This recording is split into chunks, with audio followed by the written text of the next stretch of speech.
I think the trouble is a lot of people, they get inspired and they go to talks or they watch TEDx talks or TED Talks and things, and they get inspired, but there's a moment where, wow, I've got this urge to do something. I've got this, but what is it? And then spending some time at that point where it's hot.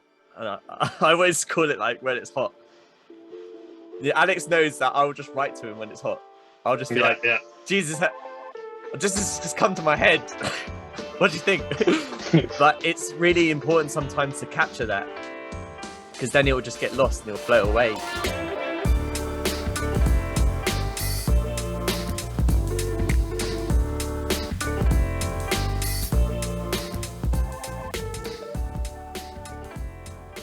We have all been there. You glance down at your phone whilst going about your day to see another headline about that world issue which you care about. Something rises up in you, a new energy that demands action and positive change. But as quickly as this spark arrived, it dims and vanishes as you move through the rest of your day. Maybe you sometimes even wonder, what if I answered the call to action? My guests today, Isaac Kenyon and Alex Pierrot, are prime examples of individuals who have caught that moment of inspiration about a cause they care about and turned it into a positive and purposeful project that creates change. Isaac and Alex run Climate Explorers, a community interest company with the mission to highlight climate solutions, raise environmental awareness, and promote physical and mental well-being through eco-adventures in the great outdoors. In 2021, Isaac and Alex were joined by 3 others to form the Pedal for Parks expedition team and complete the world's first cycle over land and sea from Orkney at the northern coast of Scotland all the way down the UK to the Isles of Scilly. Being frustrated with the constant negative headlines surrounding climate issues in the mainstream media, the team wanted to explore positive climate solutions that offer some hope by highlighting some of the great work going on in the UK to address climate change. On their adventure over land and sea, they interviewed 25 different companies, organisations and non-profits, all working so hard on ecological conservation, local community action and sustainability projects. They also raised £5,000 for their main charity partner, the National Parks Protectors Fund, a dedicated fund for vital nature conservation projects across the UK's 15 national parks. Their adventure also enabled them to shine a spotlight on the great work national parks are doing to preserve and regenerate wild green spaces. On top of all this, they even worked with a film crew to create a brilliant documentary chronicling the journey called 14 Days South over sea and land. And they were subsequently invited to speak at the COP26 conference in Glasgow in 2021, sharing their learnings from the Pedal for Parks project.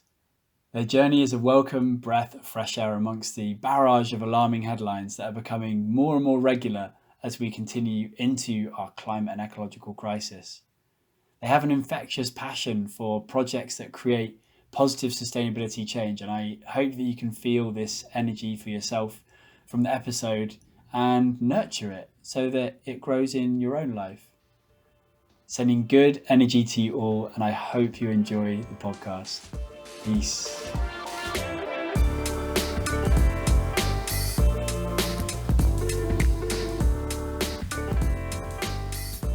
Alex and Isaac, thank you so much for joining me today on the podcast. It's great to see you. Thanks. How are you doing? Very good. Pleasure to be here. Thank you very much for inviting us on.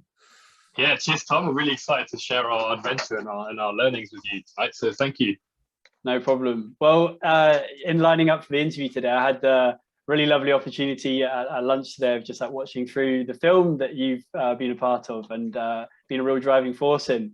And what I really appreciated was we have a lot of headlines nowadays about the sort of negativity around, like doom and gloom of climate crisis and ecological collapse and stuff like that. And it's not that we should not really listen to those things, because I think it's important to hear them, but it was really refreshing to just spend a half an hour looking at a solutions focused media piece with some people who had some really good intentions behind it. So I just want to extend my appreciation to you both for the good energy that you're putting out there. Has it been a nice experience to kind of go through that process and put out that message? Oh yeah, it's been really lifting for all of us involved. That process of finding something that provides hope is so much better for people's physical and mental health, including myself, and Alex will probably agree with me. It's been such a rewarding process, and we've only just got it started, really. And we realize there's a lot more to find and a lot more to do. So we're very excited for the future too. Yeah, there's so many projects out there. You know, there's big ones, there's very small grassroots local projects. So many passionate people like dedicating all their time, all their efforts to this. And we just feel they deserve just a bigger voice and they deserve more funding. So we're doing our little bit to try and help that as well. And it's been really rewarding, met some really inspirational people, really, really brilliant stuff. Yeah. One of the things I really appreciated that you highlighted in the film, actually, on that point of like grassroots projects, was the importance of not relying on, you know, big government bodies or big corporations to create the change that we want to see. It's about having them, but also having every layer on the way down to the grassroots, all taking action together and doing it in collaboration. So it's not me looking at someone else waiting for them to get started. It's let's all get started in whatever, you know, if you work in a big company, like let's make change there. If you work in an eco community, let's make change there. Like it's all about doing what you can. Yeah, it's really incredible the amount of people talk from the top. They talk about a top-down approach or bottom-up approach, but no one ever discusses of a top and bottom together approach. And I think this is so like big, and so many people are impacted, and so much of the world is impacted by this, that actually it requires everyone, top, bottom, middle, whatever, just as you just said, all the layers. Yeah, I can't agree more. With the speed that we need to move on this stuff and the sort of like radical transformation, like I think we all need to take some level of responsibility. It doesn't need to be daunting, but I mean, I think your film shows it can be really exciting and interesting, you know, looking at like different ways of viewing the world. And I mean, there were some more sort of like tech focused things, but there was like I think it was like a forest school you went to, and that just shows like, you know, you can get kids involved and have it as like a sort of creative, dynamic, really enjoyable part of life, actually have it add to your life rather than having it as a kind of bolt-on weight that we all have to carry around, you know? Yeah, absolutely. Definitely. Yeah. There's go for it, Isaac. I was just going to say, the film is called 14 Days South Over Sea and Land. And it was filmed by Skyrise Productions and Pedal Parks. Just in case anyone's like, what is this film? Yeah, thanks for the details. I'll make sure to put a link in the description for the podcast. And I really recommend everyone go and have a look, especially in these days of lots of negative news. It's a nice like positive injection into your day. But yeah, it'd be great actually. Now we're sort of starting at the beginning and taking a bird's eye view of like the film and the great accomplishment of doing the sea and land journey from the whole length of the UK, sorry, remind me, it was Orkney Islands, yes. Islands, all the way down to the Isles of Scilly over the UK. That's yeah. Incredible. Yeah. Do you mind sort of like providing a bit of backstory to how this all came about and the project in itself, and like, you know, what the sort of the drive for it was? Yeah, sure. Alex and I, we got together for a little social after work a couple of years back, and had an idea of let's do a challenge together, like cycling. I was going to cycle the UK, and I basically said, do you want to join? And Alex was like, yeah, let's do it. And then as we got talking more and more, we realized that we had a lot of passion for the environment and changing things in terms of increasing green spaces, because it was really important for both of us. And then we started to make kind of a little impact campaign that went along with the cycle. And then suddenly it kind of grew and grew and grew. And we decided to have locations of start and end being on islands, because that was very interesting, because in these islands, there are sustainable communities, circular economies, interesting innovation in climate change space, renewable energies up in Orkneys, and then down in Isles of Scilly, they have a really good organic farming sustainable community. And it would be quite interesting to try and see if a lot of this stuff could be scaled up across the UK. So yeah, we kind of extended the traditional cycle from Land's End to John O'Groats that we originally were going to do, and we did it from John O'Groats to Land's End and then extended it again to include the islands.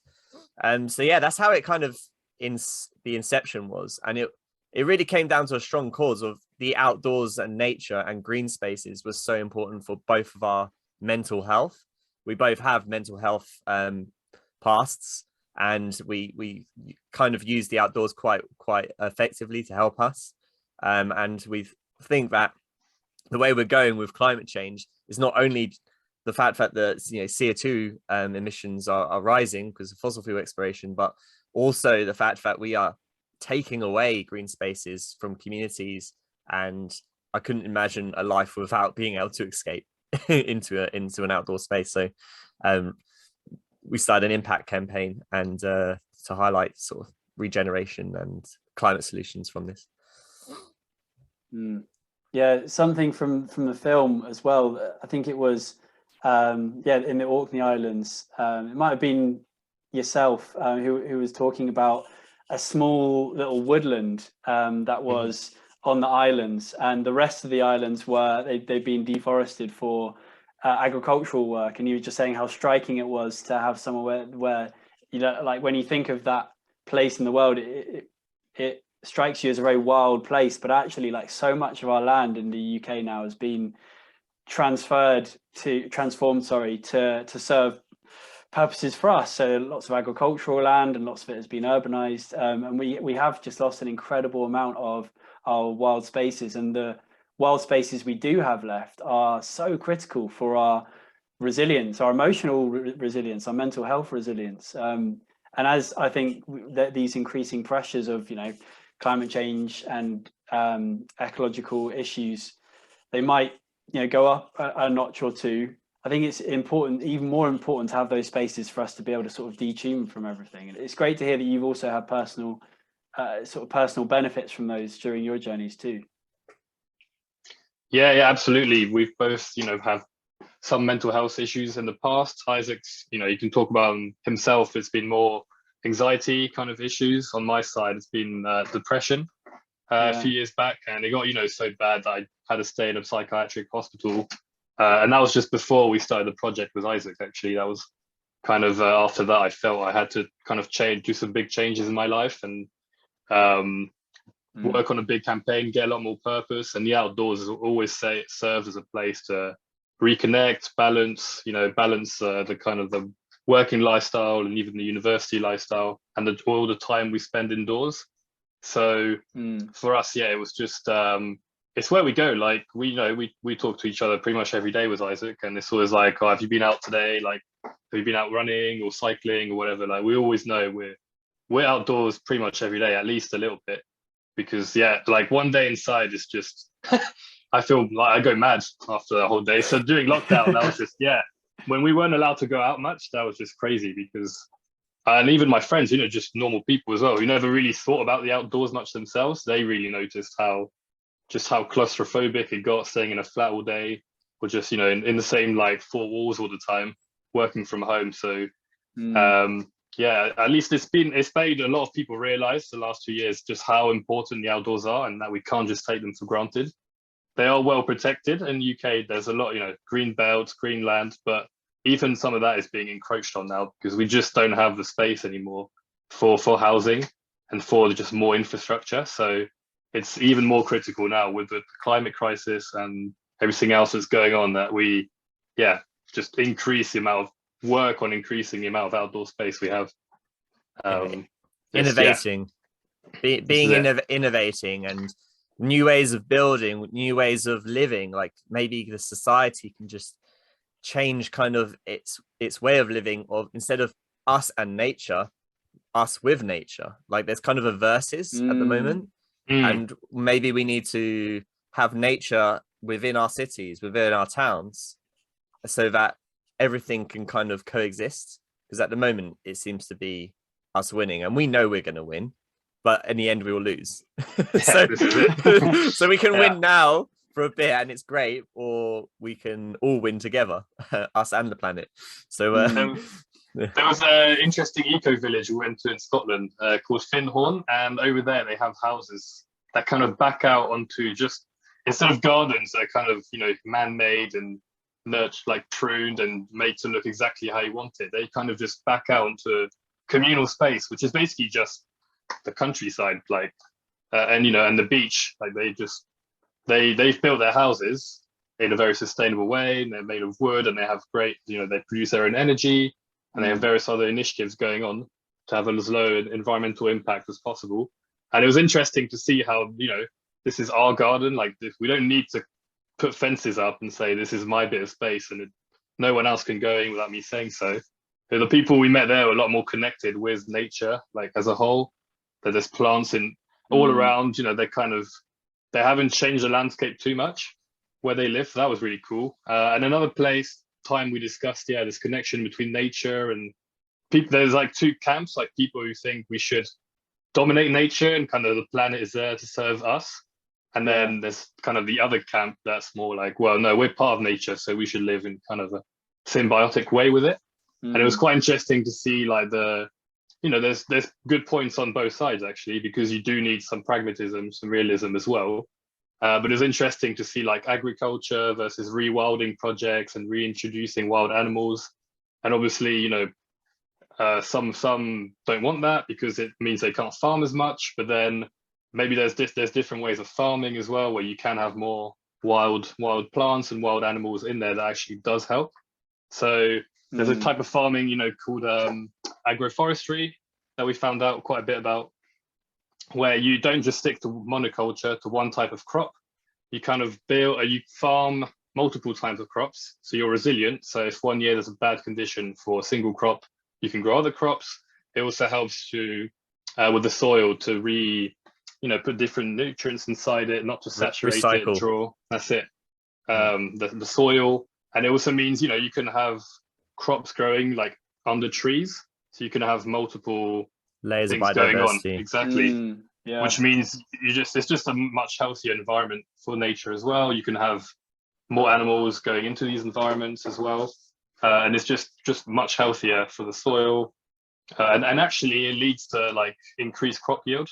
And financially, it means if you have a bad year, you can sell the other crops. Like, you can always just be more flexible, more resilient as well. So very interesting. Not something that's done too much yet, but there's some programs coming out, and it's just like a one to keep an eye on, basically.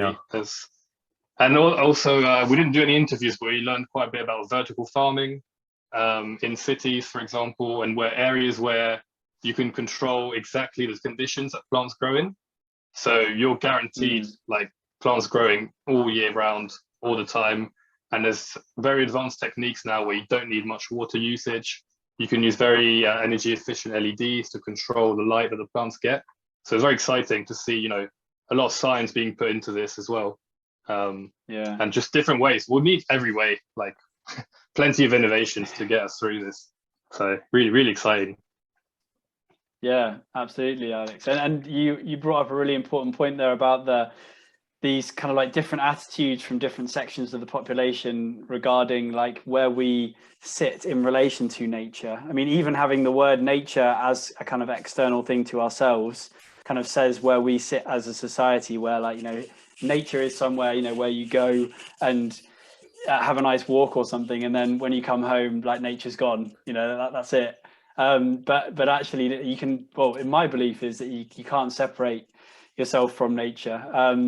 And it's going to be an interesting journey, you know, creating our sort of new sustainable world with people from all these different viewpoints of maybe seeing themselves as like separate from nature. And can we integrate that with the people who almost on a sort of spiritual basis see themselves as part of a flowing ecosystem and an exchange of, you know, energy and nutrients between everything.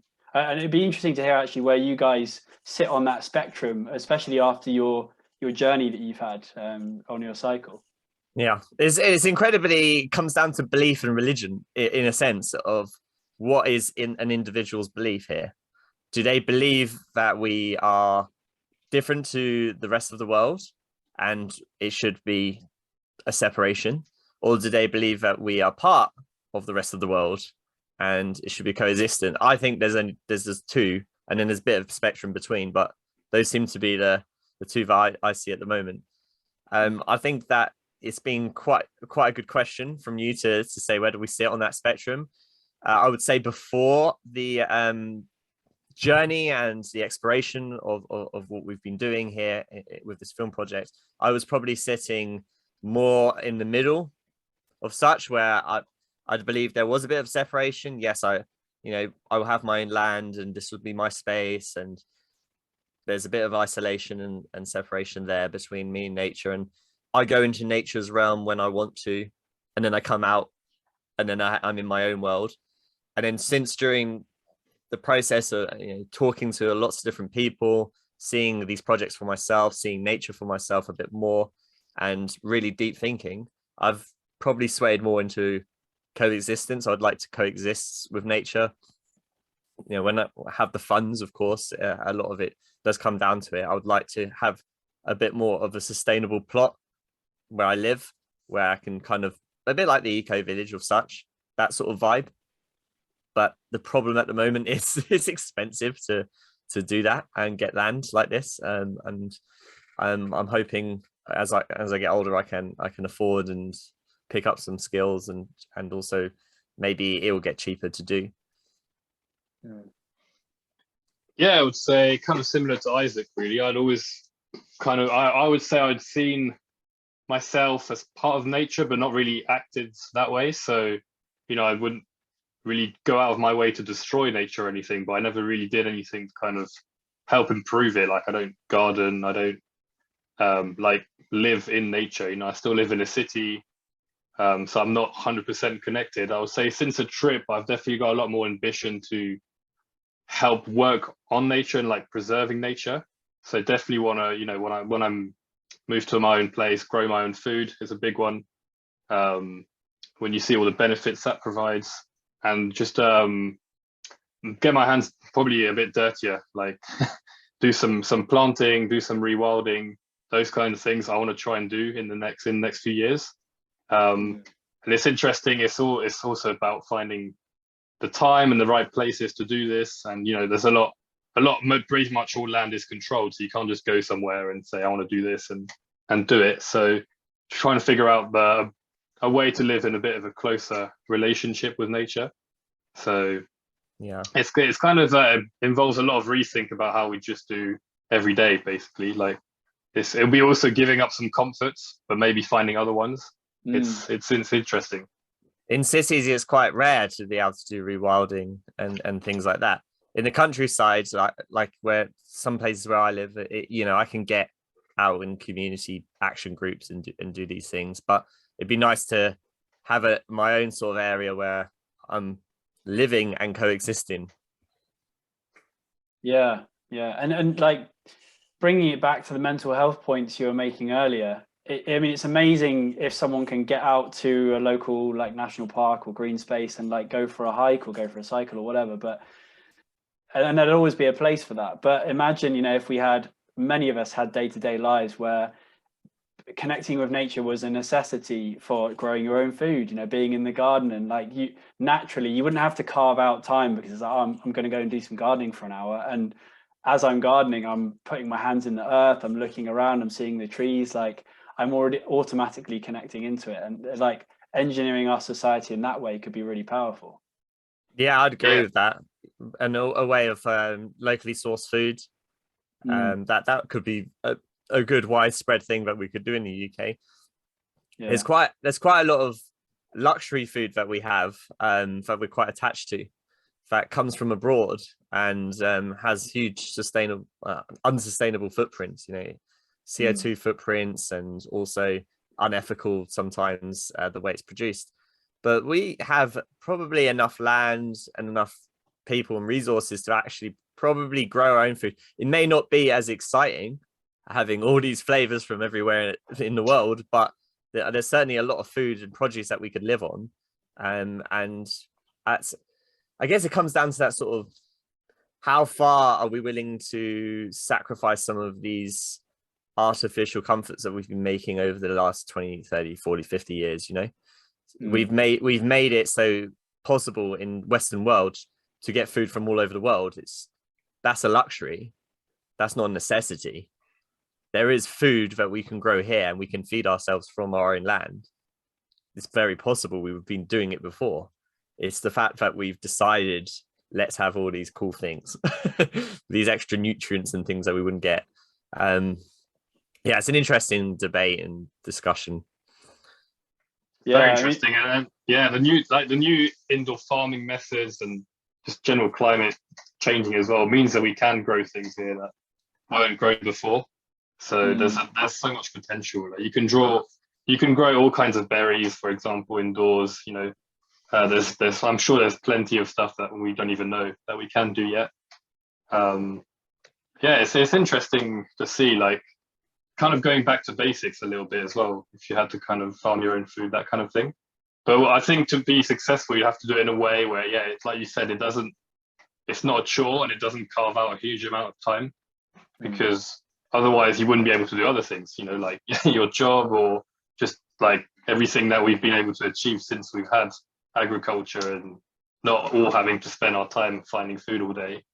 So it'd be interesting. I think for me, it's quite big system change, like in terms of working hours maybe, and people are living so far from their jobs, all of those things that take up a lot of time.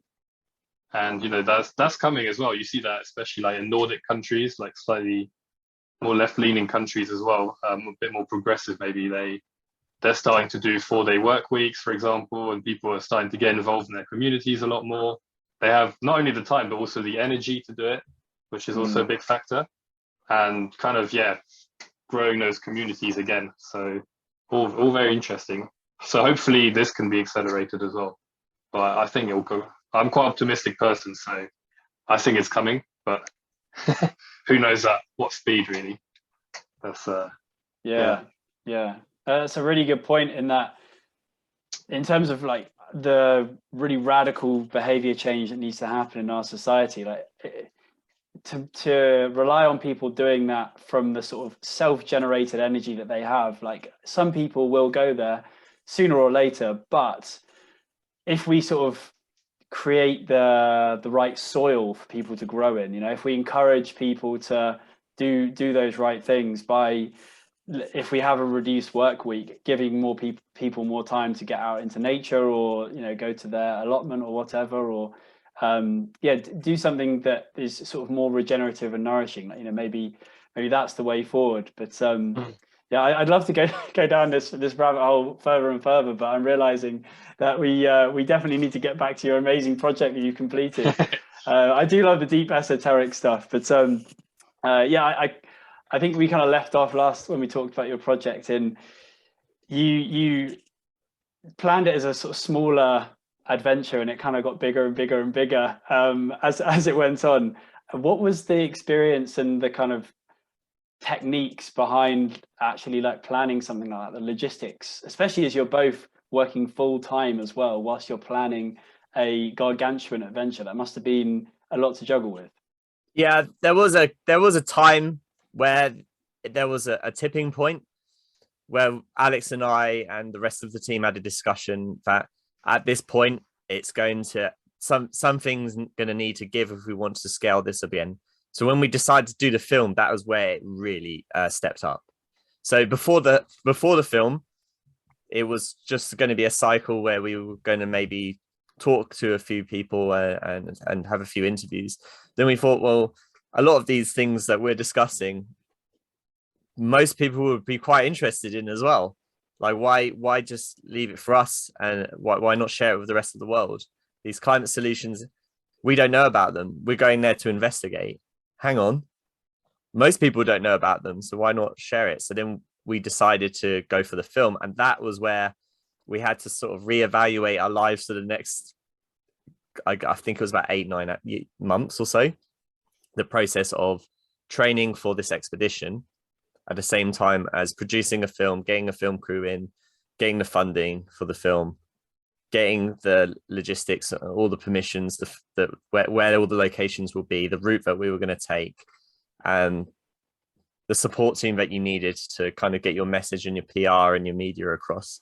So there was a huge amount at that point, and that was about October 2020. That was around that time where we decided to do that. And we grew from a team of, I think there was about 6 of us, some support team, and then we grew to a team of 25 in the space of 4 months to be able to do this. And we raised, I think we raised about, all in all, including, you know, not physical money, like things that have helped us with getting the job done. I think it was about £50,000 during a pandemic. It was incredibly hard to do during this pandemic, but it required a lot of realigning goals and things in life with much of us. Like during a pandemic, it was quite convenient that no social life really could go on. That really helped, actually. So yeah, like imagine all that time you would spend doing all the mad socials that you were doing before. I'm not saying everyone does mad socials, but all that time went into this, and I think we made a gem. So yeah, it was yeah, we used the pandemic for good. Yeah, we were originally going to go in the summer of 2020 as well, and it's kind of good that we didn't. Actually, that like kind of lockdown actually really helped the project as well. It allowed us to have a lot more ambition as well, a lot more time, and to really scale it up. So we're really glad that we didn't do just a little cycle in the end. We say it's a little cycle. It's not a little cycle. We say that because the cycle 1,000 miles. Yeah, compared to the whole project as a whole, like the cycle was actually just a small part. So like whilst we were on the bike climbing hills, it didn't feel little, but then like a bird's eye view of the 2 years of the project is just one tiny bit. Yeah, 2 which weeks. is and mentally that's very like not super hard either. Well, no, that's not true. There were some like pretty intense moments, but it was just like a big fun, you know, trip. Like it was great. We were outdoors all day, every day. Saw some amazing scenery, like exceptional landscapes all over the UK. So it feels like, you know, the easy part, I guess, compared to all the film permissions and the admin.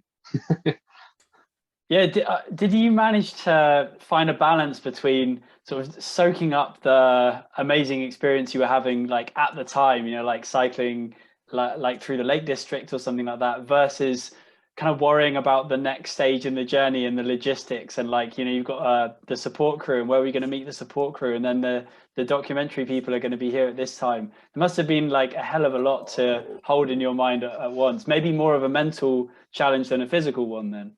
Yeah, it was, you know, exactly. This is a brilliant question. Very much so. There was moments where we had mindfulness moments, and there would be times Alex actually had the captaincy of this. So we had this like mindful 10 minutes just as a reminder throughout the day every now and then, and just to like, let's just take in what we're doing here. And then there was also times when you're on the bike, and you're on the bike for distances of, you know, 2-3 hours. At points like you just go into sort of the zone, I call it anyway, and then you're just not focusing on anything else but other than what you're doing. And those are kind of those sort of mindful moments to break it all up. But you know, in the morning you'd wake up, you had your routine, we'd check up the itinerary, what we're doing here and here in the day. Is that all set up nice and fine? Is it not? Sometimes it changed a lot, so we had to reschedule. The busiest parts were usually the mornings, in terms of just getting everything set up, ready to go. And then you just knew that at this point you'd do this, at this point you'd do that. And because we've been talking about it for God knows, like 2 or 3 months beforehand, it was almost like the itinerary was in our head, and it was like clockwork, if that makes sense. So you're not really thinking too much about it because you know it's just going to flow. But there was one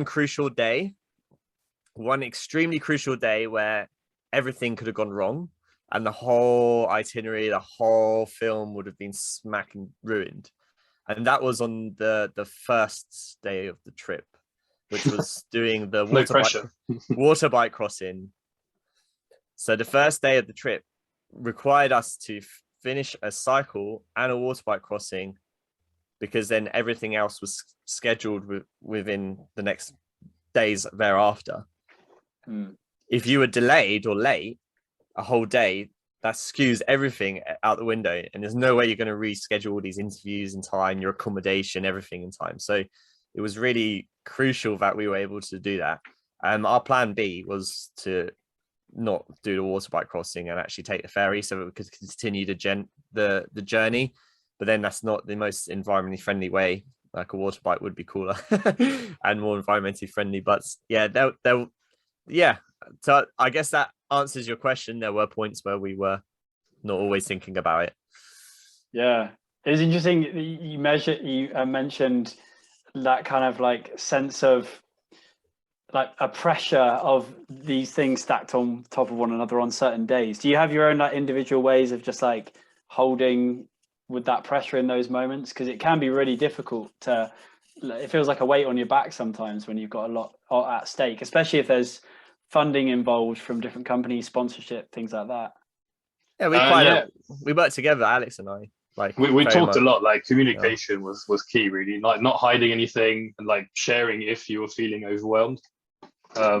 We know each other's mental health path very well now, so we can even see when one of us is not doing so well or whatever. But I think we worked really well communicating, and then we had a big team as well, so we did our best to work with them and have them have as much ownership when we were on the bikes as possible of the logistics and of taking care of the finer things, so that we didn't have to do it whilst we're on the bikes, basically.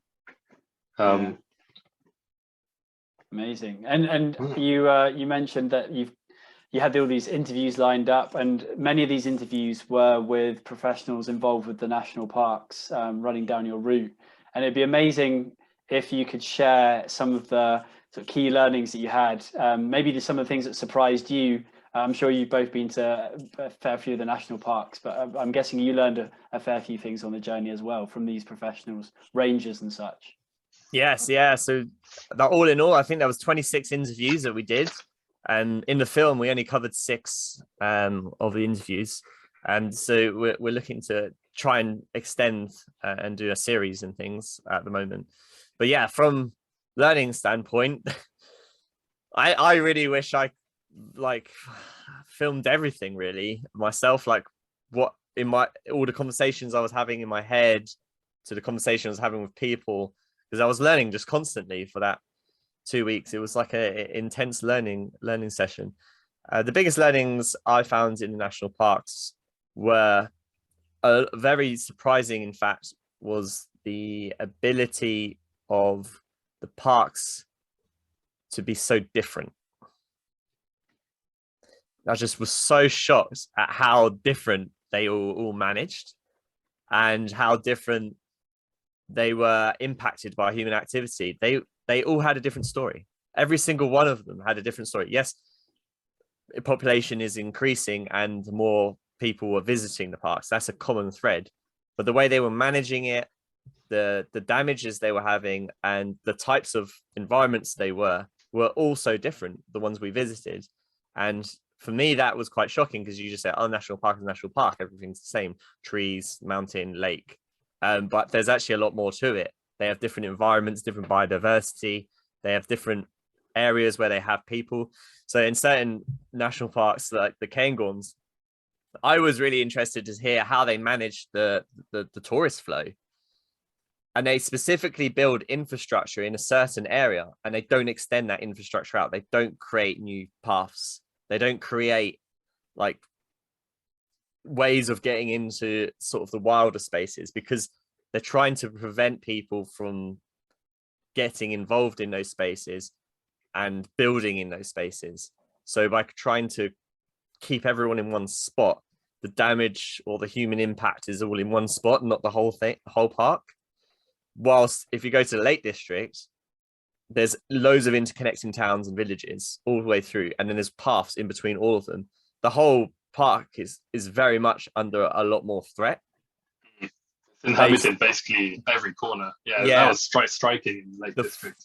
The footfall is insane because of how accessible it is. And it was really interesting and a shocking learning that actually maybe it's a good thing not to have too much access in certain parts, just to protect and preserve them and keep that sort of habitat intact. That was a really interesting learning point from just visiting the national parks. Also learning how much work is still left to be done to improve access and infrastructure to the parks not via cars. I think about 90% of visitors still come in private cars. And the number one activity in parks is still to drive around.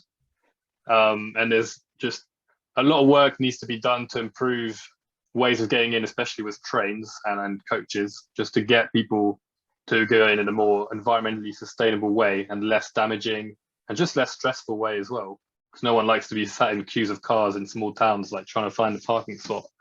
But then that raises other questions, like how do you build train lines without damaging, further as well? Because that requires new investment, new infrastructure. We had an interview on that, didn't we, with exactly the HS2 people? Yeah. Oh, really? Yeah, we had one interview. Contentious one. Very contentious. Yeah. Was that with the management of that project, or with the protesters involved? It was a mixture of the protesters, the local MP, and the more against people. Yeah. But we tried to keep it as a neutral conversation, trying to get a balanced view. Yeah. That was quite hard. I think if we wanted to really talk about that project, we'd have had to get a lot more voices and like stakeholders involved, and just one side, because it is such a huge infrastructure project covering so many parts of the UK. Like, it's very complex to get the overall view of it. So it's not something. It's something. If we wanted to talk about it, we have to investigate it a lot more. Just the one view that we saw.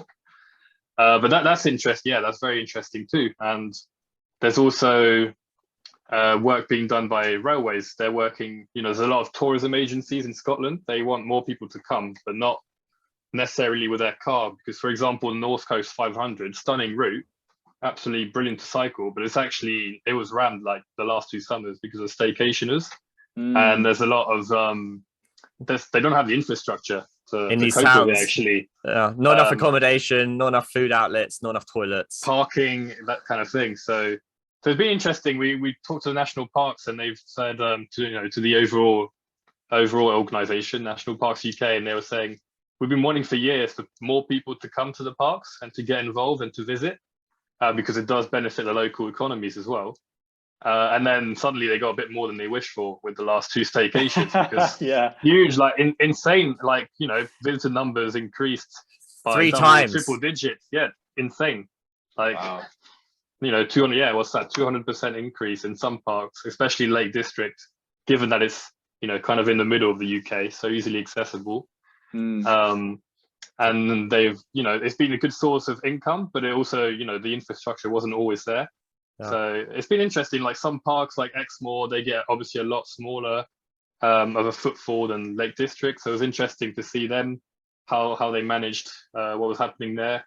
And it was quite interesting. Marketing has a big say in this, because Exmoor isn't as marketed as other parks are. The budget is completely dwarfed by that of the Lake District or the Peak District, for example. So just not as many people are aware. Like, if you do, I've noticed this subjectively, asking people, like, if they've been to a national park, it will usually be the one nearest to them. So I guess around London, it will be like South Downs, maybe New Forest, and then Lake District is pretty much always Peak on District. there. Yeah, exactly. Lake or Peak. Yeah.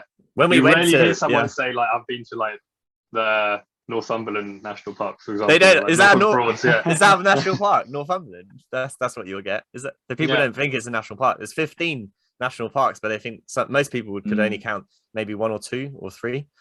The Lake Windermere was great when we cycled through there. It literally felt like cycling through London. You'd have to all behind. Sorry, Windermere, but that was rammed with tourists. But then, you go to the Cairngorms, and up there you can go for hours without seeing anyone else. So you really do feel like you're in a wild place, even if most of it isn't wild, like it's been managed, and the forests have been managed, and the agriculture there, and just, the types of plants that have grown there. But you do feel like this is a place that hasn't been touched anywhere near as much as a lot of the agricultural and land that you see throughout the rest of the country. So interesting, like, and everyone just felt better being in those areas as well. You just have that space. You don't have that background noise of traffic and of urban life behind, and everyone just felt a lot more at ease and at peace. So it's quite shocking when we arrived in Glasgow as well, because we cycled right through the centre of Glasgow. So that was quite a shock to the system after like 6 days of cycling through the Highlands, and mostly in small places. Yeah, it really can be. Like when I've had similar experiences where I've spent a long time in a very quiet, nature-filled spot, and then even come into like a tiny town in Devon, but still a town, and feeling totally overwhelmed. I'm like, hold on, I'm used to this. I live in a bigger town than this, but cars are driving by, and I'm getting like startled by cars because I'm not used to them. It's amazing how easily you'll just really like drop into a landscape, especially when you're moving at the speed of a bike. You really kind of like. I'd imagine you sort of, I don't know, felt like at home in these places for a few days, especially you were camping as you went as well. So there's a real connection to the land as you went. Especially with the wild camping. Yeah. That really was the best camping we did, you know. We had a night camping next to Lake, what was it? Loch Morlick. Morlick, yeah, that's the one. And you could see across, it was like a postcard, waking up to a postcard, you know, it's an idyllic setting.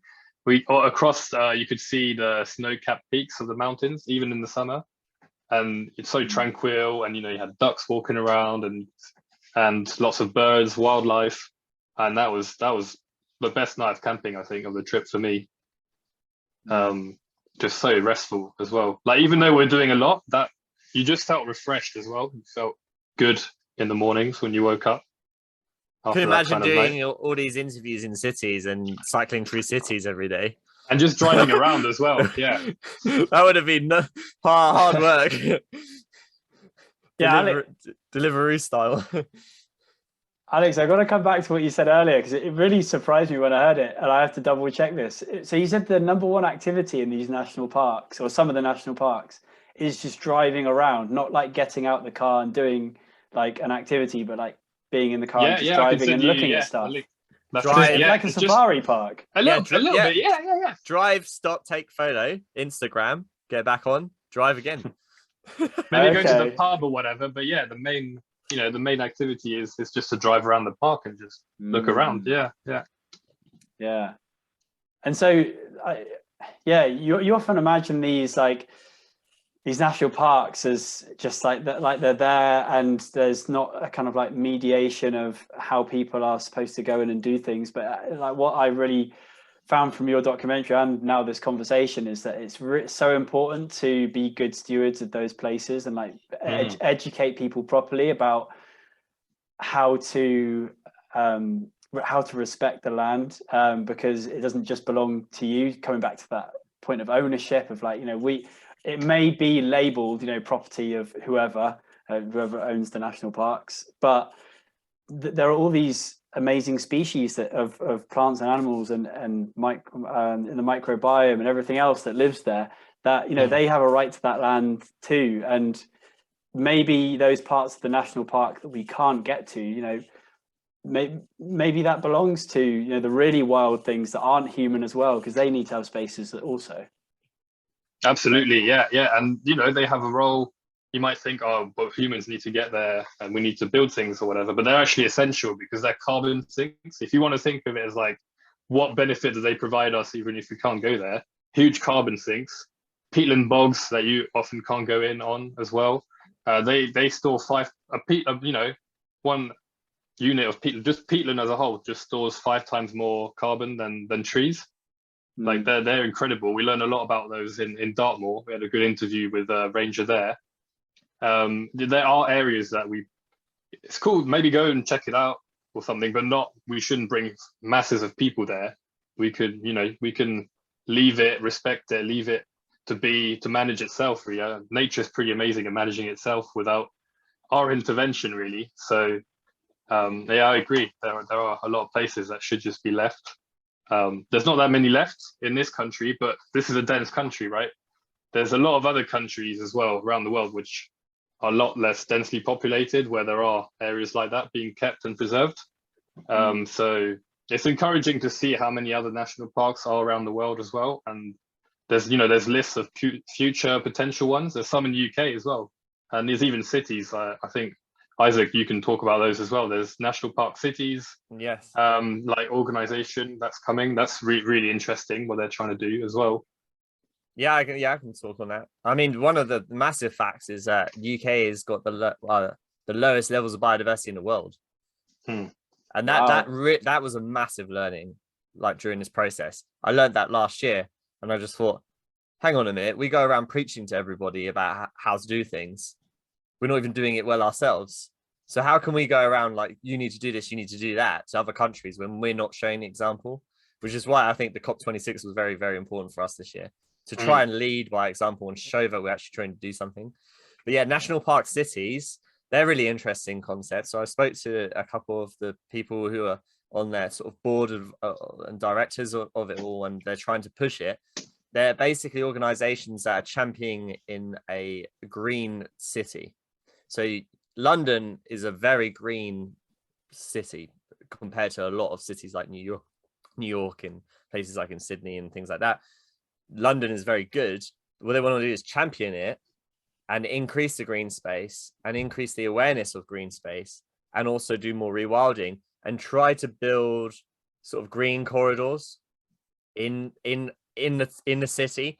Or very hard to do, but they're talking almost at a micro level, where you've got kind of pastures that go along streets and interconnect and things like that, just trying to bring it together so that there's some migratory routes. Because one of the biggest issues of biodiversity loss, why the UK is terrible at it, is that we cut through migratory routes. And that means that they can't get from A to B, they can't migrate, and they can't get the food from one place that they used to get the food from, and the food where they are currently now isn't where the food is, and they die out. And this is one of the major issues. So National Park City is really focusing on doing that, and they have projects in London, which is the biggest one, but they're also looking to turn Edinburgh and Glasgow and Cardiff all as national park cities. So it's almost giving them that sort of national park status of such, which is really, I think, the way to go. Not only do we need to protect the spaces that we have like national parks, but we also need to maybe reintroduce nature into our towns and cities. Yeah, and maybe that is part of our perspective change from, you know, us being superior to nature to us being, you know, in a sort of in a round table, you know, like with every life form, you know, having its own chair, and we're just here part of this network, and having actually nature in our cities and not somewhere that we go out to experience, but like somewhere that you could experience regularly in your day to day. And maybe then that has the knock-on effect of, you know, not everybody going to the Lake District with their staycation, because they could stay or go to a new district in their own city and see something cool. Yeah, it's incredible what you can explore on your doorstep, isn't it? During the pandemic, I guess you found some new routes from where you lived, some new places that you've never been before, some new little outdoor spaces, green spaces, blue spaces. I found loads just around where I lived, and I was shocked. I was actually shocked about how much there actually was on my doorstep. I had a lot of little bits of pockets of nature. And I think one of the things that we didn't really get across in our film was that you can just explore locally, very locally. We said, you know, UK was our message. You can stay in the UK and you can see all these cool things in the UK. But even on a micro level, you can see a lot just in around sort of your towns and villages and places where you live. Even in London, there's loads of cool places like Richmond Park where you can find a lot of different outdoorsy spaces. If someone were to say, oh, I don't have time to watch the movie, but can you give me like the sort of the most important point you feel is like a take home for people, of like what the message of that film is about for you guys? What would you say? I would say, yeah, the biggest message is that we have a number of climate solutions, a number of different activities and projects that we can get involved in that can make a difference in living and coexisting with nature and improving the world to live sustainably. So that's the core message. The cycle was very much like a shiny object. It was to attract people. It was a nice eco-sustainable journey through all these projects. But the main message is there's a lot out there. There's a lot of positive things that people are doing, and there's a lot that you can get involved in to help make a change. Yeah, you don't have to be sitting in your armchair at home watching BBC News thinking, oh gosh, what are we doing? Yeah, you can actually go out there, and I got a real sense, or it sort of it it sparked me up to remember again that there's like a sort of a living lab. It's like a laboratory out there in terms of like different people experimenting with different things. And, you know, some of them are going to be wild successes and some of them are going to fail. But what's important is that we need to go through this really rapid, intense cycle of like learning as we go in terms of what's going to work. And, you know, how do we manage our national parks? How do we grow food locally and get more people involved? How do we impact our travel system and like do lots of these mini experiments, which it seems like you really tapped into on your journey? Yeah, totally agree. Yeah, amazing stuff. How would you say the pedal for parks journey has like changed you in terms of maybe your outlook on our current situation, or for yourselves personally in terms of your character, or a journey of that scale and size and all that went into it must have had a real impact on you? I would say, for me personally, it's given me like a lot more like empowerment, I guess, like that I can make a difference. And you just kind of have to change your mindset and really, you know, with the correct drive and the correct people around you. Like I'm very grateful to Isaac because he taught me a lot about running a project like this, about getting fit, about all the different bits and pieces that go into such a project, that you can, like anyone, like I'm not much, you know, more cleverer or like well off or even more educated than anyone else. It was all about really like finding the focus. And then you kind of, when you have a really strong reason why and really strong purpose, then it's a lot easier to make what you might even consider, you might say sacrifices. There might not even be sacrifices at all. A lot of times like distractions, like it's just how you spend your time. So that was probably the biggest learning for me, and that there is so much you can do to help the climate crisis and help it not be a crisis anymore, which is what we want, right? We want it to be. It would be nice to talk about the climate in a really positive light eventually, rather than all the kind of doom and gloom that's kind of present, because there's enough other problems as well that we have to deal with. So just as part of life, so it would be nice if talking about nature and the environment was something that brought a lot more joy overall to society in the mainstream way, at least. Yeah, beautiful. How about yourself, Isaac? Yeah, I guess it brought a lot of aspects of my life that were kind of distant from each other. So it brought things together. So I studied geology and geoscience, and my career's in the energy industry, energy transition. I do loads of sports adventures, and mental health and physical health come hand in hand with a lot of my sports and adventures. And this project allowed me to combine the two, which I never had done before. And it's been amazing. Because sometimes I feel like with this project, I'm living a very good, wholesome life, whilst beforehand I had two lives. And I was this energy transition, doing all these different things. And then I was doing these sports and adventures on the side and getting outdoors. But they were kind of not that entwined, or they were quite separate, and I was jumping one to the other. But it was really nice to put them together for this. So that's what Pedal for Parks did for me. And then learning wise, it was kind of how I could navigate and find purpose in something that is always changing. So this year I was doing the Pedal for Parks, and I'm doing this climate change project with Alex.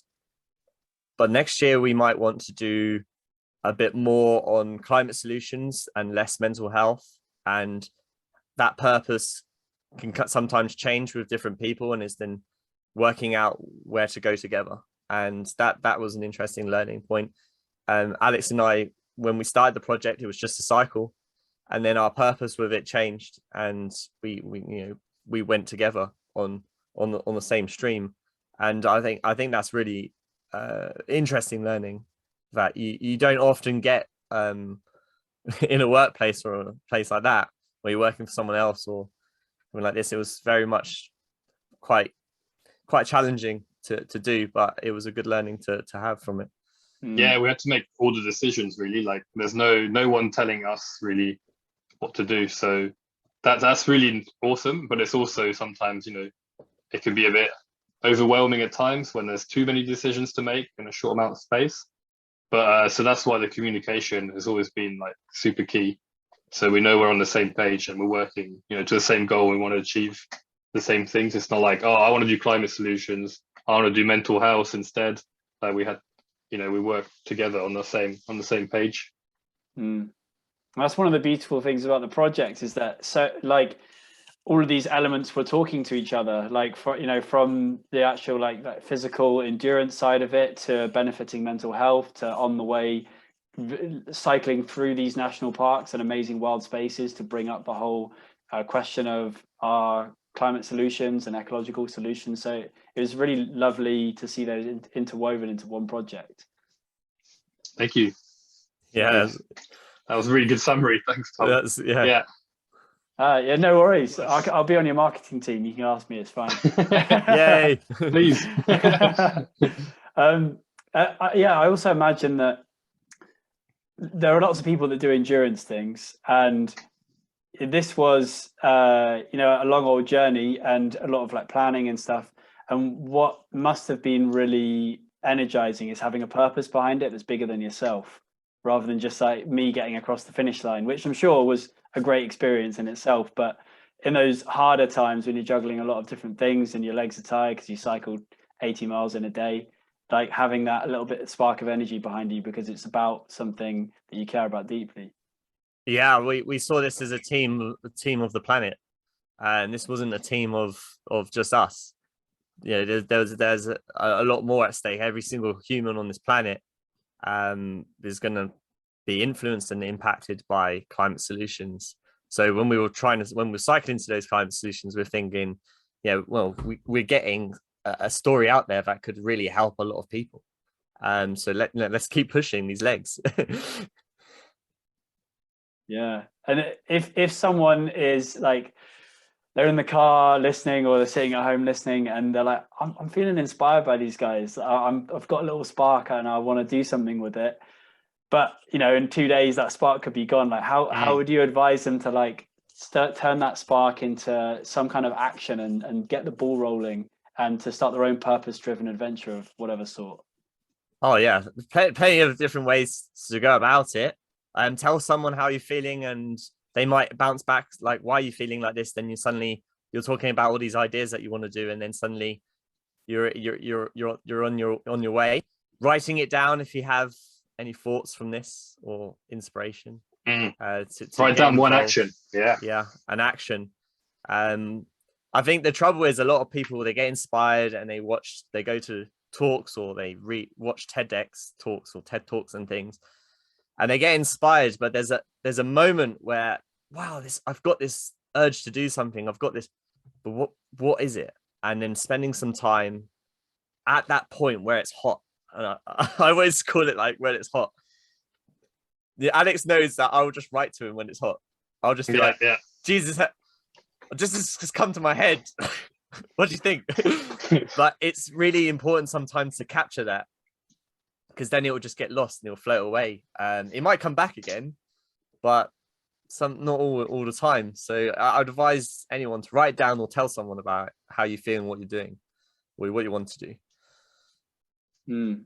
Yeah, because when you start that collaboration of sorts so early, even if you lose that little bit of energy, then the other person might like energize you from like keeping the spark going. It's kind of like carrying the torch, sometimes you're both carrying the torch, sometimes it's just one of you who's like leading the charge, but like as long as there's a team, it's just always stronger when there's multiple people involved. Oh yeah, definitely. Yeah. And you can use yourself as the torch, right? You can write it down and look back on it later, and then you just light it up again. Yeah, amazing. What do you feel people don't understand or appreciate about the climate and nature emergency that we have? And go on, Alex, you go first. Cheers. Probably because so many people are disconnected and don't spend time in nature every day or even every week. it's not a part of their lives. They don't really feel the impact.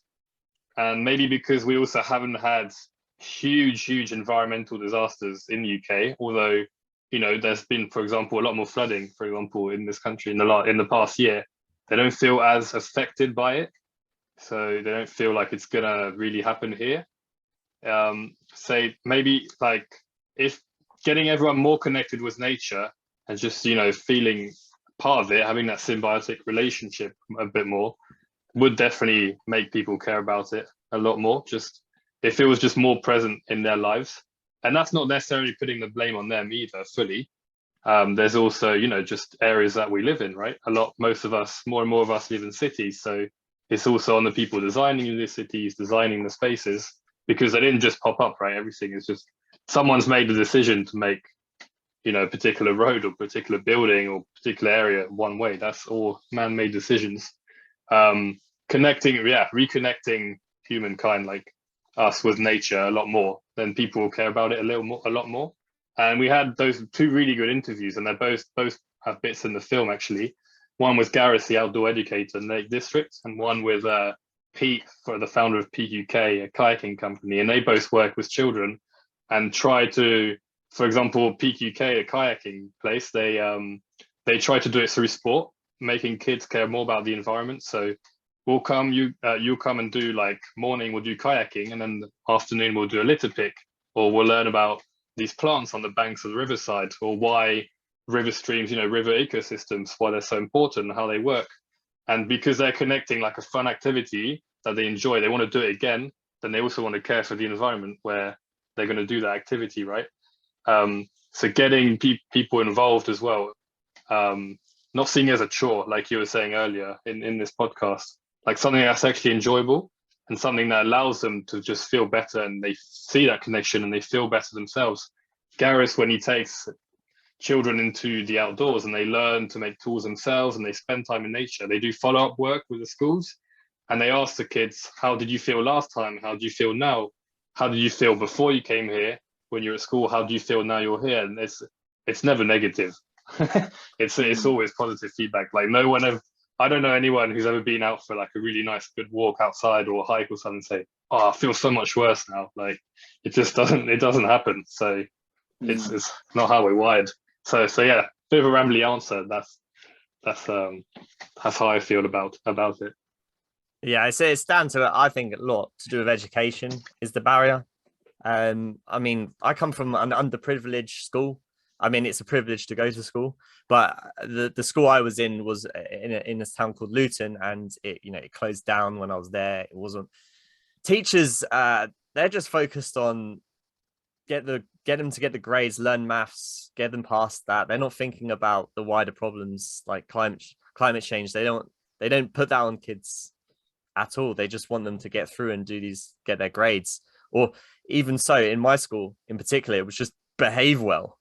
Just sit in class and actually just write stuff down and not like have a fight and try and do this and do that. Like, it's really challenging. And what happens is they're going through school and they're not getting any education on outdoors, environment, nature, bigger political issues, bigger climate change issues. And then they come out of school completely unequipped in that sense. And then what happens is they venture into these national parks, or they venture into these places, they find about them and they don't know what to do. They rock up there, and in the town what they live in, they can drop some rubbish and don't worry, the cleaner will come and like sweep up, the sweeping machine will come. But in national parks, it's not like that, but they sometimes have this attitude. And that's because it's just down to education, really. I mean, if they were taken into places like Alex just said, the Peak UK and Gareth, they had the privilege, some of these places, these kids were to do that. I mean, Gareth was teaching some quite lucky children, but it's not like that across the UK, and especially in other countries. So I think, yeah, comes down to education massively. And that's why with our climate change impact campaign, I mean, we're doing more than just talks and podcasts and things like that. We're looking to actively take kids outdoors and do workshops with them, and that's part of our community interest company. And I think that makes a huge difference to the way they will grow up and how they will interact with nature later. Behavior change, I think, sometimes can come when you're young. You can get it when you're older. I mean, I came from Luton, and I mean, I didn't learn anything about nature or how to preserve nature or be environmentally friendly or anything. Didn't know any of that, and I hardly went into nature up until I went to university. I studied geology, and that's where I kind of got an appreciation of it. But that was like one in what? How many kids from that town? You know, not that many. So, yeah. Yeah, well, that's a wonderful journey and a lovely impact to have with what you're doing in terms of that goal of educating people and just highlighting the importance of having any kind of life experience out in nature. Because when you actually have something to connect to in terms of like, what does nature mean to me, you start to automatically care for it a little bit more. And it's not like you're going to jump to, you know, like being David Attenborough after one day in the woods. Some people maybe, yeah, the gifted ones on their TikTok. yeah, practicing exactly. the voice. yeah, the new era David Attenborough. But yeah, I mean, I kind of look at it like we in a healthy family relationship, there's love. The kids love their parents, and one of the reasons maybe they love their parents is because their parents has always been there for them, has always fed them, has always like given them nourishment, has always encouraged them. And in a more abstract way, I think our planet has done that for us in terms of, our planet doesn't need American dollars or euros or pounds for the food that we extract out of the ground. We get that for free. We turn it into money eventually, but we're given that. And there are so many other, the air that I'm breathing right now, like I haven't paid for that air, I haven't earned it in any way. I'm just here living. I've been given this gift of life along with everybody else in various forms. But a lot of our population, I feel, are disconnected from that. And maybe when they connect back with it more through things like forest schools and education about the way that we're connected to our environment, they can actually see the gift that our environment gives us. And when they feel that gift, when someone gives you a gift, you want to give something back. You want to reciprocate that good energy. So hopefully that will, if we get not just kids actually, but all of our population, wherever they can, out to national parks or in the forest school or any kind of out in the garden, in the allotment, connecting back to those natural patterns, whatever they may be. I hope that we can, start to heal, get where we need to go. Yeah, I hope too. Yeah, for sure. Yeah. Amazing. We've had also, you come across that environmental talk can be quite boring for people. Have you, like, a lot of people was like, oh, I've heard this so many times, blah, blah, blah. So one of the things with this cycle and this adventure was it's a world first. We made it kind of shiny. It's like a secret way to get the environmental conversation in. It's like, oh, yeah, look, wow, they did this crazy water bike thing. Let's find out about that. Let's watch the film. Oh, wait. Oh, that's telling me about, I didn't know that. Yeah, and that is such an important, like, in terms of behavior change and how we approach these things. It's really like we need to think smart in how we can start to not throw these big concepts right in front of people's faces, but like make it relevant to them. And I think that's what this project does really well, because like, the Land's End John O'Groats thing is very well known and it's a real achievement. And then throw water bikes into the mix, and it gets way more interesting as well. I got to ask you actually about the water bikes, or the sea bikes. Yeah. Sorry, is that the correct term? Water bikes. No, you had it right. Yeah. How did you practice? Like, how did you even find out about these? Because I did not know they existed until like I watched your film today. So it's a really interesting contraption. Yeah, that was came from Isaac, that idea at the start. So he can tell you about how you found out about them, and I can tell you about how little practice we had on them. I got a couple of mates in the adventure world who were a bit like mad anyway, and they do all sorts of things. And I when you just kept keeping up with friends on Facebook, what the hell is this guy doing? He was on a water bike and he was part of a relay. Going from somewhere in Monaco to an island somewhere. I can't remember. Corsica to Monaco. Cycling a water bike, the first to ever do it. And I was, this sounds mad. And then that was where the penny dropped. I thought, sustainable way of getting from island to mainland. And it's a bike and we're cycling. And I thought, we've got to do this. We've got to do this. So yeah, on the car journey up to I think it was just a training weekend, wasn't it, in the Peak District? I said, wouldn't it be cool to do this? And I explained what a water bike was and blah, blah, blah. And then everyone was like, yeah, let's do it. And we can connect the islands and then maybe talk about Orkneys and the Isles of Scilly. So yeah, that's where the inception came from. And the bikes, these water bikes, they were called Schiller bikes. And there was an American brand that made them. But there's actually quite a lot of different types of water bikes that I didn't know of anyway. But this so happened to be very robust and very seaworthy. The fact that it was able to do that crossing from Monaco to Corsica, it made me feel that it's possible maybe to do the sea crossings. The Penton Firth is extremely dangerous crossing with high tides, 50 miles per hour at times, loads of shipwrecks everywhere for obvious reasons, for it being just really dangerous and choppy. So we thought, if we're going to attempt it, it has to be a robust bike. So although there's other bikes on the market that through a bit of research you can find, those ones are very, very good. And they essentially, for anyone listening, they are a spinning bike that you find in a gym, which is attached to 2 elongated fender floats, so about 8 foot long each. And in between that is a drive chain that connects the spinning bike to a propeller that's submerged under the water.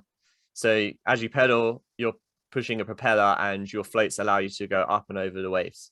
And those bikes, they're about 3 or 4 times harder than cycling on a normal bike, because you've got all the currents and the waves and the elements, the wind against you, because you're quite high up on them. But they're also 3 times slower as well, because you can only go at a certain speed on them.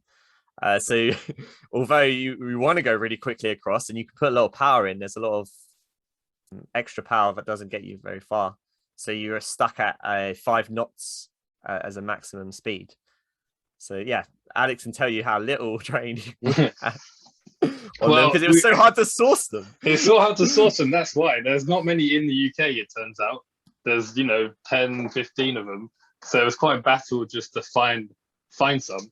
So we got 2 from sponsors. We got them from sponsors. So one was Torquay Watersports. So obviously down in Torquay, that Isaac found. I think you found them online, I guess. Yeah. Just by googling like Schiller Bikes UK and just going through all the links, and they happened to have.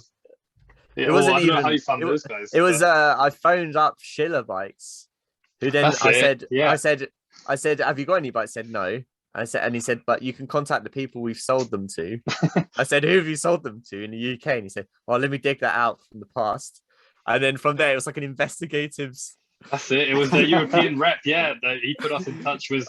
I rang up a place in Bilbao at one point to see if we could get some, because initially the idea is all 5 of us would be on the water bikes. Eventually, we changed to doing a relay with just 2 people on the sea at any one time for safety reasons and speed reasons as well. And, that kind of thing. Like, we didn't want to be in a situation where we'd have to choose between saving one person rather than the other, because we only had one safety boat guiding us, with us, providing support. And obviously with currents, you can get separated quite quickly. So that was, after some actual, a bit more thought into it, we thought, okay, maybe we'll keep on the safety side, and it's still amazing and no one's ever done this before. So that's why we went with 2. But yeah, that place, that Torquay Watersports, they had one they could lease to us, and then they had one that was being repaired, so we couldn't use it. And then the other ones came from Volvo. So Isaac, I guess just from looking online, right, we found a few around the UK, and Volvo happened to have some they bought a few years before for a cycle down the Thames for a charity fundraiser. And yeah, they just hadn't used them since. They were in a warehouse in Reading, and then Isaac eventually got through all the people at Volvo and got to the right person, and they said, yeah, you can definitely use them. They're not being used at all. So that was like some magic that happened. And then some more magic is that they provided us with 2 hybrid vehicles as well for the film and support crew. So that just turned from like a Google search into a pretty amazing sponsorship.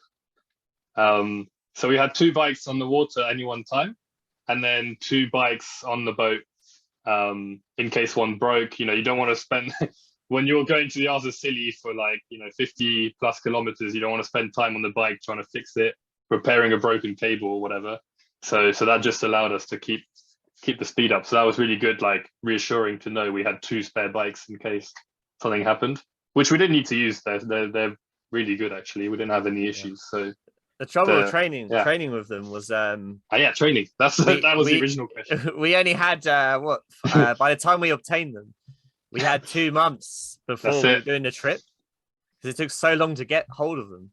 So we're like, oh my god, like we've only got 2 months. And then every time we went to take them to the sea and train with them, the conditions were terrible. The point where like you go off and the waves would just destroy, like would break them, because you kind of need to be out in the sea first before they're kind of, if the waves are like the breaking waves will just flip it. Yeah, that's it. So it wasn't really that good. So we went to a few lakes to do some training, but you know, that wasn't ideal. So there was a lot of unknown feeling before doing this sea crossing of how they do it. And it was just the fact that some people had done a sea crossing in them before gave us a lot of hope and confidence that, you know, they can do it and it's very, very seaworthy. Yeah, we had about an hour's worth of practice in total on those bikes, but you know they're very easy to get the hang of. Like if you've been on the bike before, they're not complicated. You steer the same way, so they're just slower, a bit slower, and they don't go in a straight line necessarily. But apart from that, it's a very simple system. And then we were blessed with amazing conditions, as you saw in the film, both in the Pentland Firth and then on the way to the Isles of Scilly. So actually both times the sea was amazingly slick. Like a lake. So good. The boat pilot, he literally fished those waters up in Orkney all his life. He's like 56 or something like that. His name's Hamish, and he said you only get a day like this maybe once or twice a year. That was bloody like amazing. So good. It was worth waking up at like 3 a.m. to do the Pentland Firth, because the swell was a lot calmer overnight and in the morning. So originally we'd planned to do, on the very first day, we planned to do cycle across all of Orkney and then cycle across to John O'Groats and down to up to a campsite by Dunnett's Head. And then on the way to Orkney, the pilot said, and conditions in the evenings, late afternoons, evenings are just a bit too rough. So it's unlikely that you'll be able to make it, probably be too dangerous. And then he said, let's do it in the morning. We're like, yeah, like we'll wake up at 3 to do that, fine. And it was actually amazing because it was like, sunrise. You know, mid-June. Yeah, so longest days of the year. And in Orkney, the days are even longer. So obviously you're a much higher latitude up there. So it was light at 2:30, wasn't it? Yeah, it barely got dark actually, like at night, yeah. So you kind of just feel awake, like you're like, okay, the day's going. So let's do this. The long day. The adventure gods were looking down at you and smiling, I think, for the whole journey. They wanted you to get across the finish line. Like, except this one day we had a lot of rain. Yeah. One day was kind of sad and was like a bit of a downer compared to all the others. That's when we were in a really it was really built up. It was kind of going through Warrington, Wigan, between like Liverpool and Manchester, quite built up, not much nature there, which meant there was a lot of traffic, not much, we couldn't really even chat between ourselves because it was so loud. And it was just, traffic lights all the time, when there's traffic all the time, you're not as relaxed as well. And then it was raining that whole day too. And it was just quite great. It's just such a contrast. Like up in Loch Lomond and up in Scotland, we were actually almost topless at times because it was so hot and warm. Really, really quite striking. And really surprised. Like I saw, my mum lives down near the Mediterranean, near Marseille in France, and I saw a lot of similar like flora up there, up in Loch Lomond, as we have, back down in France, like pine trees, even like some sandy areas when we went to Findhorn, and it was just quite shocking and amazing because I had no awareness, and there's kind of these microclimates and just so much going on, so much diversity in the UK, like of landscapes. Like Isaac said earlier, all the national parks are different and have their own amazing like set of nature just to offer. So yeah. Amazing. And so now that like Pedal for Parks has been completed, have you got your eyes on sort of the next stage of the project in terms of still perhaps going on to that point you were making earlier about education and expanding things? Oh yes, that's definitely. So we turned our project into a community interest company. So we can use any profits or anything just gets reinvested in the message. And the ambition is to do more films, more educational pieces like this, getting involved in doing talks, speaking events, spreading awareness of climate solutions and giving them a platform, but not just on a UK scale, but on an international scale now. So Pedal for Parks has become like our sub brand that we started with, and now we're called Climate Explorers. Yeah. And Climate Explorers is the community interest company, and Pedal for Parks was the team that made the first film project Eco Adventure happen in the UK. And yeah, we were really successful with the film. We got it in lots of film festivals. We got more film festivals. We're touring it this year, and we also have managed to get it into the blue zone of the United Nations COP26. They were so happy about it. They invited us again to do other sort of educational films like this in other COPs, COP27 in Egypt and COP28, I think it's UAE. So we would love to get involved with those, but again, it's quite a lot of funding and finding the right team and the climate solutions. We realized that when we did this project the first time, there was a lot of time and effort that was put into it in our own personal lives. So what we're doing at the moment is reshaping and growing our community interest team to be at a point where it doesn't require as much personal commitment in the preparations of creating these pieces and doing these big film projects. So just making it a bit more sustainable for us, so that we can live our lives. I'm moving house in next month or so. There's a lot going on, so it's quite hard to do all that and run something like this. So that's what we're up to. And Alex has got some other things he want to share as well. Yeah, we're basically right now kind of recruiting, like in the coming weeks, looking for more team members to join us, to join our future expeditions, and we want to someone to help us with the media side of things, and someone to help us with the filmmaking side of things. So something we haven't really experimented with as much is self-filming. So I think that could give quite a different angle as well on future films, and it'll be a very good skill set for us to have. It means we basically, if we could have kind of the complete package in-house as well, it would mean we could be a lot more flexible, and we could, with logistics are quite challenging when doing this. It's external parties, yeah. This is it, organizing people with different schedules, different projects together, their own work, all of that. And then the other thing we're doing at the moment is kind of trying to get speaking gigs. We've done quite a few talks already, so we're building on that. And we're also going to deliver workshops in companies and organizations.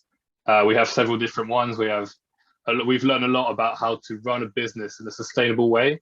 We talk to a lot of B corporations, which corporations are accredited. There's basically an organization called B Corp, and they look at the way you conduct your business as a company, and if you put people, planet, and profit all as kind of equal keystones of what you do, not just profit, which is kind of the default you'd go for a business, right?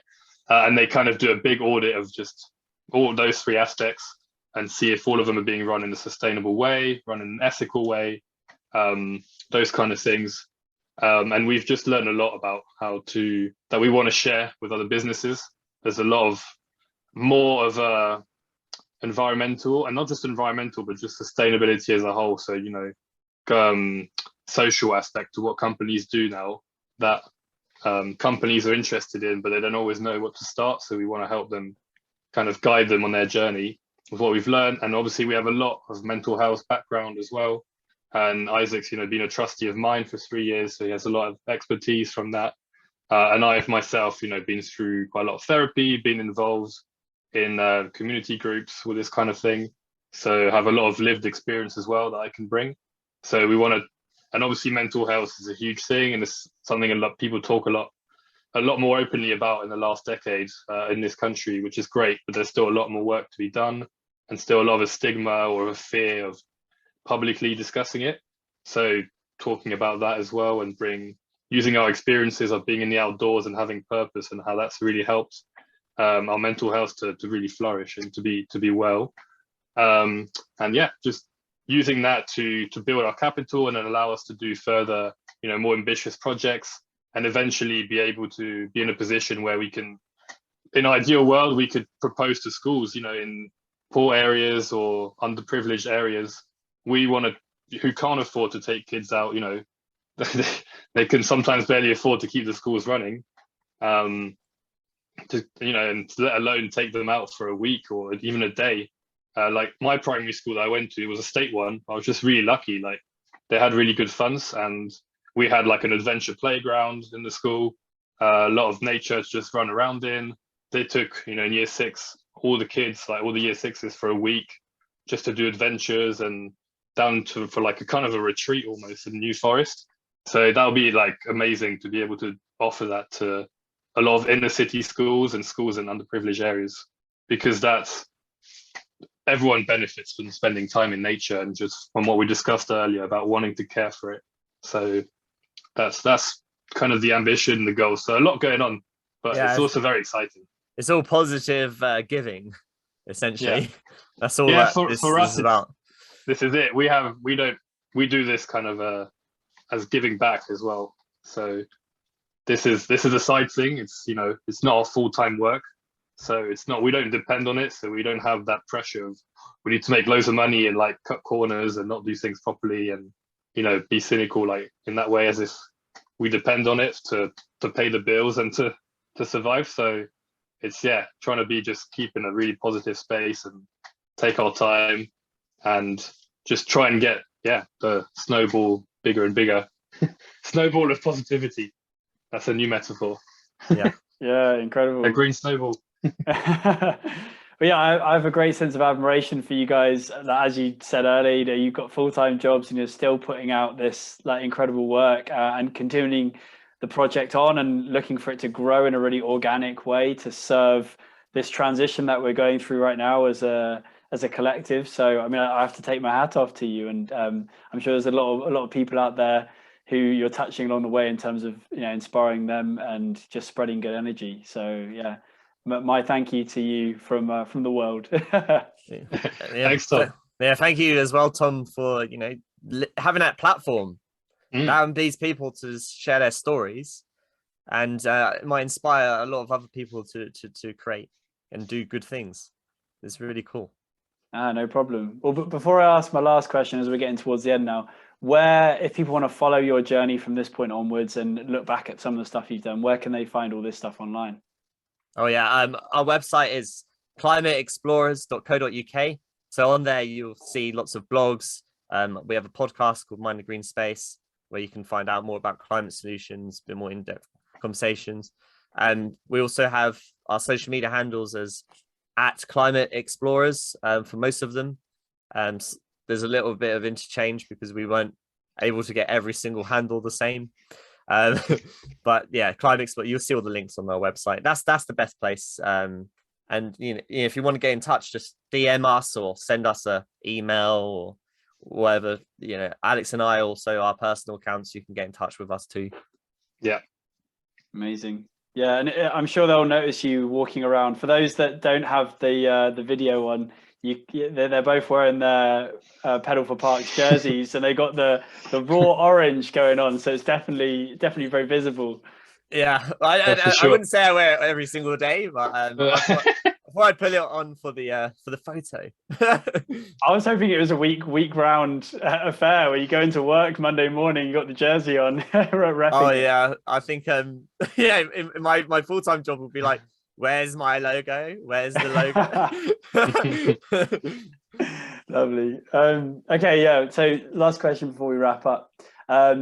If you were sort of magical ruler of the world and you had like a magic wand and you could wave that wand and everybody on the planet would do one thing in their day, automatically that you say, what would that one thing be?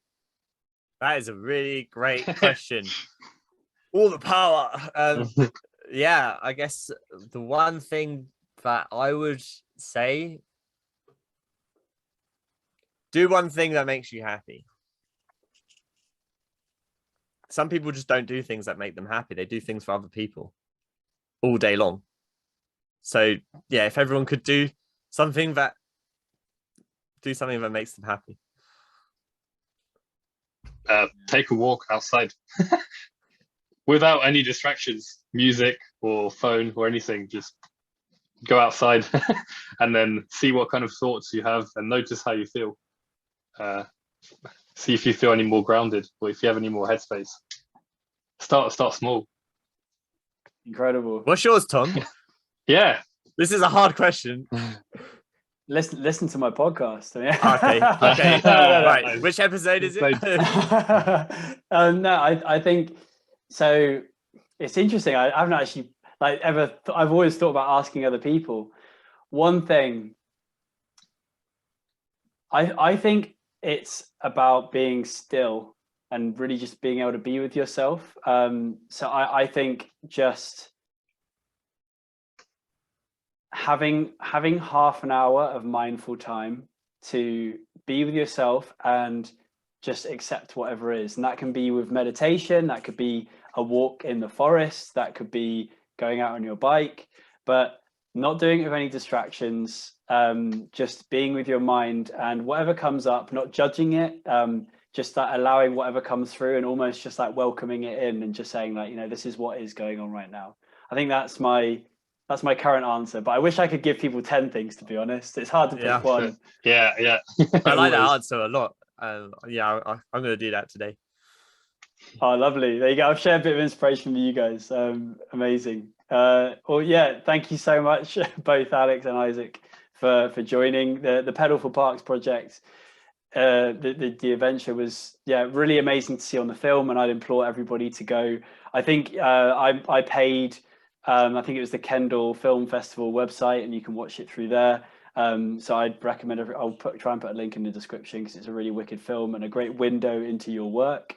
And yeah, I just want to thank you again for your it's a mixture of like bravery and ambition and all the things that you poured into this, and a lot of heart in terms of the intention of just trying to create something positive in a very challenging time. So yeah, thank you to you both.